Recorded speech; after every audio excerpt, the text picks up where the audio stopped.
Assalamualaikum warahmatullahi wabarakatuh, Kang Bro. Ketemu lagi dengan Iwan Banaran, Kang Mas. Jadi kita tadi sudah posting mengenai motor. Dan malam ini, Cak, IWB ingin update tentang MotoGP Balaton. Ya, kita semuanya Balaton aja lah ya. Ini adalah sebuah sirkuit baru ya, yang akan menjadi salah satu challenge bagi para pembalap. Artinya memang Balaton Hungaria ini adalah sebuah sirkuit yang nol data untuk motor MotoGP, Cak.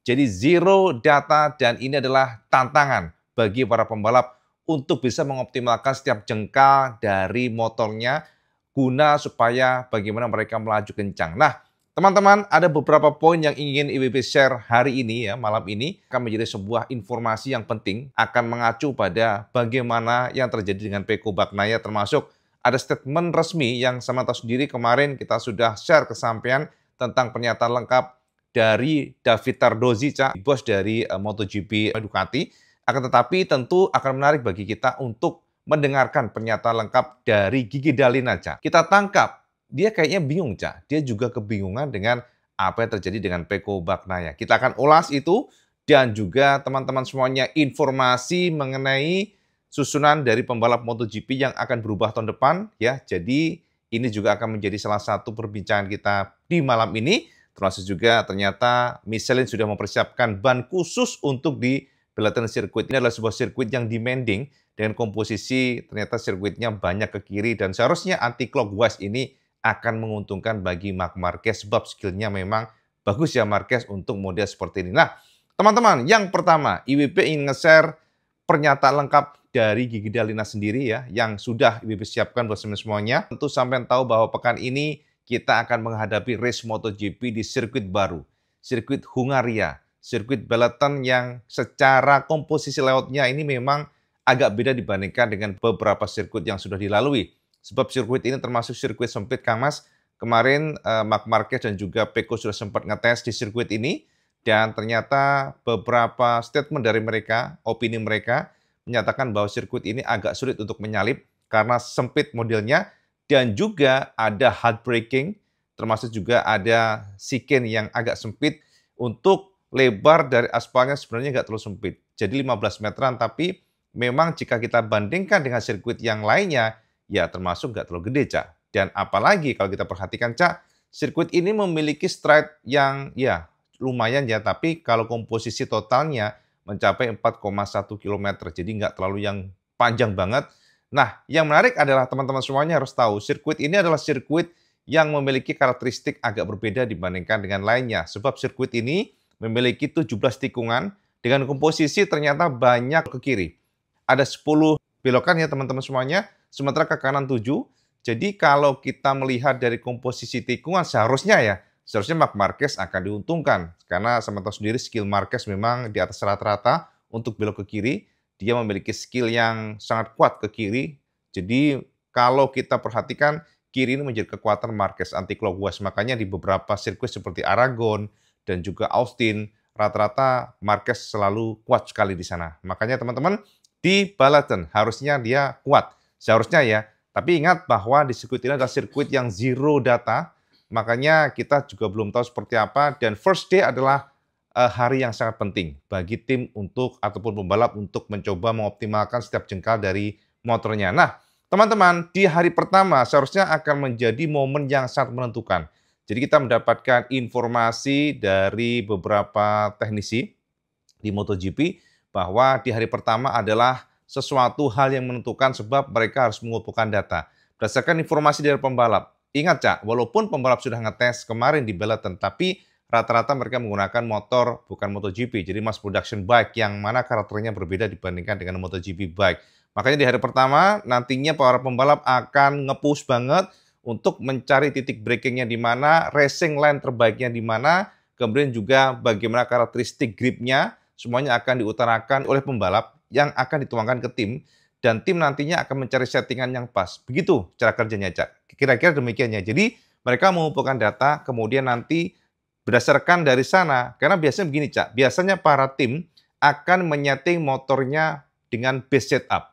Base setup ini adalah setup dasar yang tidak diotak-atik dulu. Nah, di hari pertama tersebut, pembalap akan mencoba ngeber motor MotoGP, kemudian dari sanalah mereka akan memberikan input kepada tim teknisinya. Barulah nanti diotak-atik apakah mereka akan mencoba untuk nge-push di bagian breakingnya. Semuanya bisa di-adjust berdasarkan dari inputnya. Jadi distribution weight-nya di-adjust. Masuk juga elektroniknya.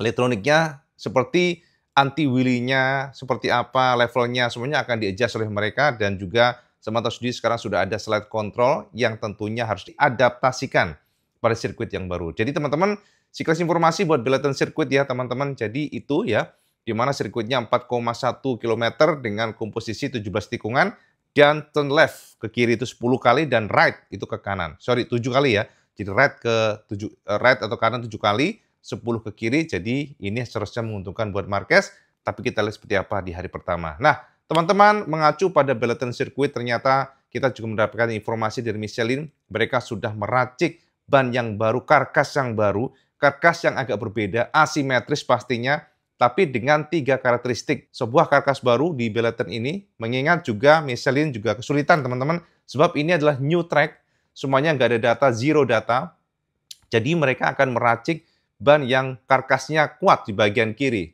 Ya, sama tahu sendiri kan, left atau ke kirinya, turn left-nya itu ada 10, dan tentu saja untuk karkas atau kompon bagian kiri akan diperkuat. Sehingga nantinya dari sana mereka bisa mengumpulkan data dan Michelin sudah membawa ada 3 tipe ban yang dibawa mereka, yakni soft, medium, dan hard. Depan, belakang sama Cak. Jadi itu adalah salah satu cara Michelin dengan banyaknya opsi maka mereka banyak data yang akan dikumpulkan oleh Michelin. Kira-kira demikian Kak Mas. Nah, teman-teman itu mengenai Balaton Circuit. Jadi kita akan tunggu seperti apa di hari besok, hari pertama pada saat free practice. Kita juga penasaran apakah Marquez kuat sebab kemarin Cak pada saat tes ternyata Pecco so strong di sana, sangat kuat, makanya kita penasaran juga. Jadi walaupun banyak tikun ke kirinya, ternyata Marquez kuat. Pecco ternyata kuat, Cak.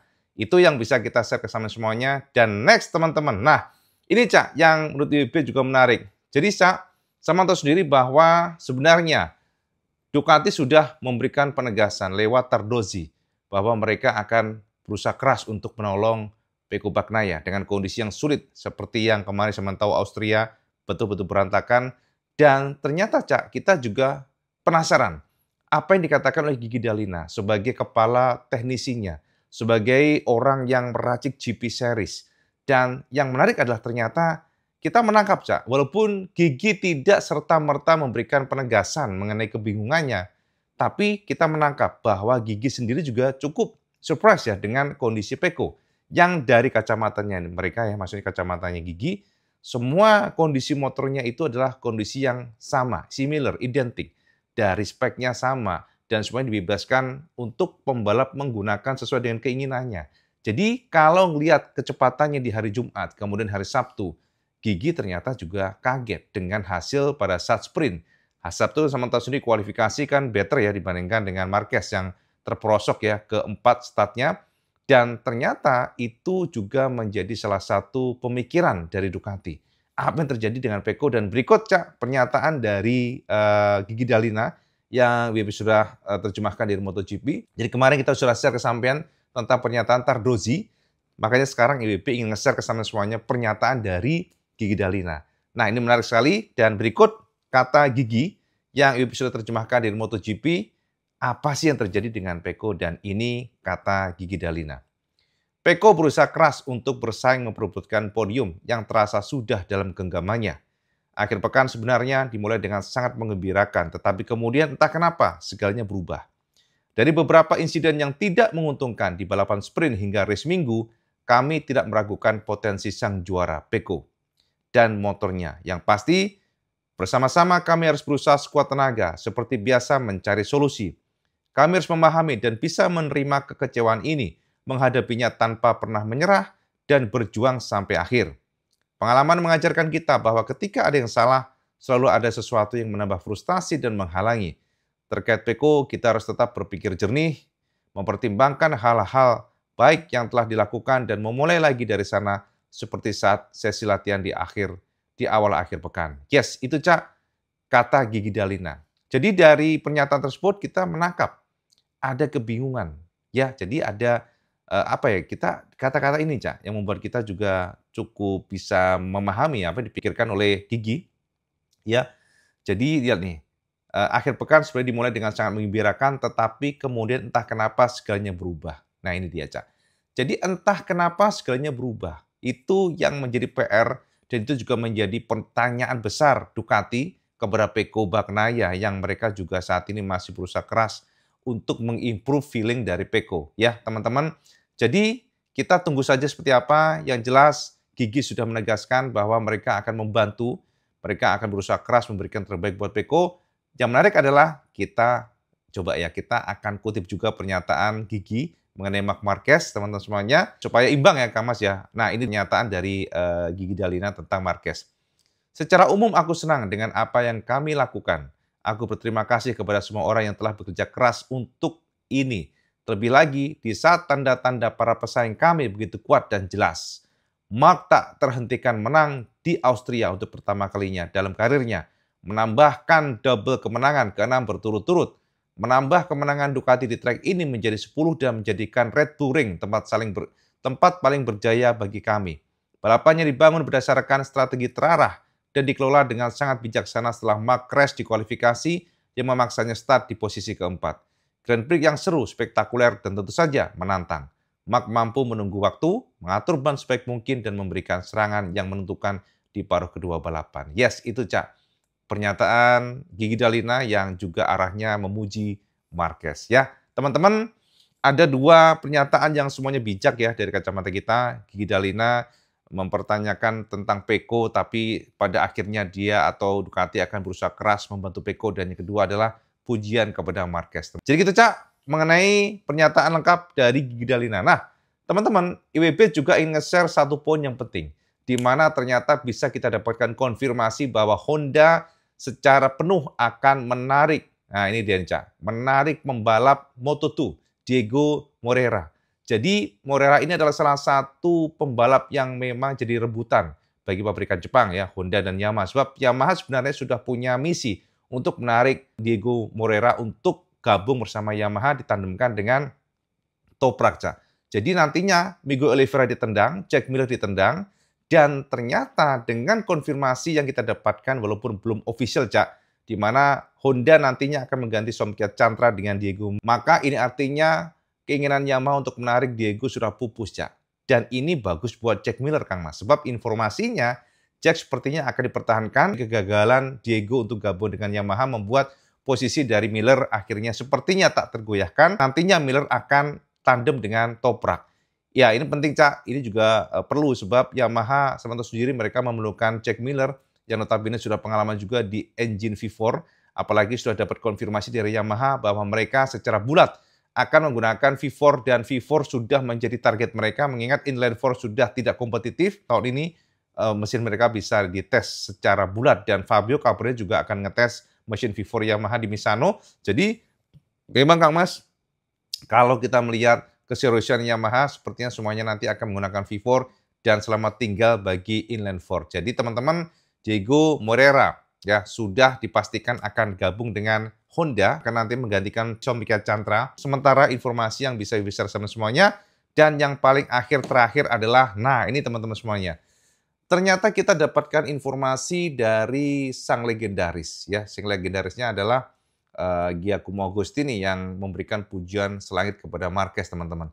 Jadi Marquez dikatakan adalah pembalap yang memang bertalenta. Siapa sih yang bisa mengingkari itu? Sebab dengan kondisi yang sudah cedera, dengan kondisi yang susah sekali di masa lalu, dia bisa bangkit dan sekarang tak terjamah sama sekali. Dan kata dari Giacomo Agostini, tidak semua pembalap yang bisa meninggalkan pabrikan yang luar biasa besar seperti Honda dan juga gaji yang sangat besar juga dari Honda.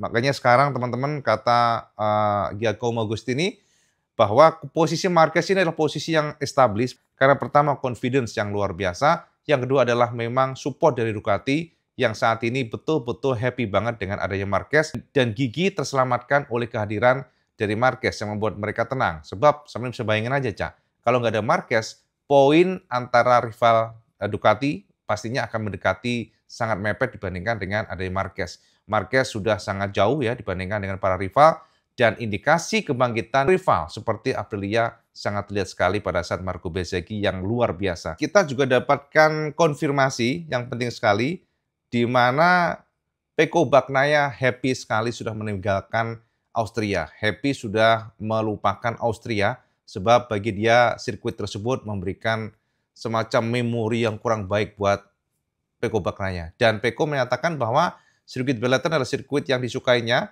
Dia suka dengan karakteristiknya walaupun mungkin banyak tikungan ke kiri seperti yang sudah share tadi. Tapi Pecco merasa pede dan Pecco akan berjuang keras untuk mendapatkan feeling yang positif di Hungaria.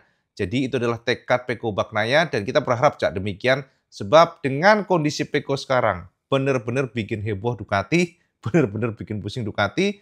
Jadi yang pastinya ya kita akan menunggu sepak terjang Pecco nanti. Dan teman-teman akhir kata Cak ternyata kita juga mendapatkan konfirmasi dari Casey Stoner yang mengkritisi MotoGP Cak. Jadi teman-teman sampean pasti tahu MotoGP bantuan elektronik baru lagi, yakni slide control. Dan ternyata Casey Stoner memberikan kritikan terhadap elektronik ini. Teman-teman, kata Casey Stoner sama tahu sendiri bahwa nantinya di MotoGP sudah akan menggunakan mesin yang lebih kecil, 850cc di 2027. Dan kata Casey, kalau alasannya mengenai safety, justru yang dilakukan oleh MotoGP atau Dorna ini salah besar. Sebab dengan adanya penurunan power yang pasti nanti para tim akan mengoptimalkan cornering speed.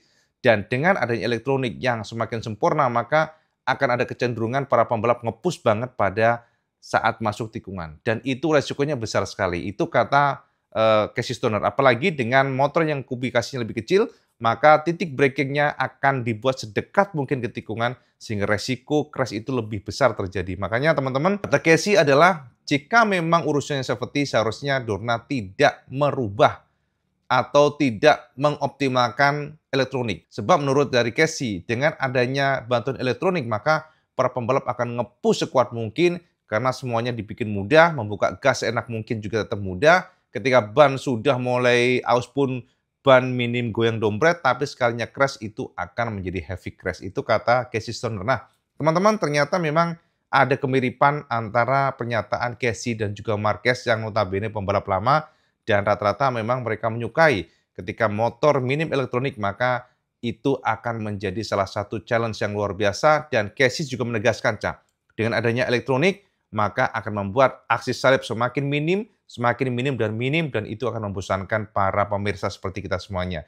Jadi apakah saran Casey Stoner akan didengar oleh Dorna? Dari kacamata IWB sih dari dulu sampai sekarang kayaknya Dorna nggak pernah mendengarkan Cak pernyataan dari para pembalap. Bahkan mereka sekarang malah mengoptimalkan bantuan elektronik seperti adanya slide control yang membuat pembalap lebih mudah untuk membuka gas ketika lean maksimum. Jadi pada saat mereka rebah sangat parah gitu, brutal gitu ya, mereka bisa membuka gas tanpa takut adanya sliding atau spin. Jadi itu kira-kira teman-teman semuanya kabar buat sampean tentang MotoGP dan mari kita tunggu besok Cak. Karena IWB juga penasaran apakah Balaton Circuit Marquez langsung melesat atau justru Pecco yang membuat kejutan. Tentu kita akan tunggu seperti apa. Dan teman-teman sekarang Saman tebak di bawah. Kira-kira apakah Saman PD Balaton Circuit nantinya Pecco yang menguasai atau mungkin Saman justru tetap PD Marquez lah yang akan menguasai. Dan seperti biasa kalau Saman suka video ini Saman like, share, dan subscribe. Kecuali Kang Mas sama sholat 5 waktu karena itu yang paling penting. Assalamualaikum warahmatullahi wabarakatuh. Selamat segendes.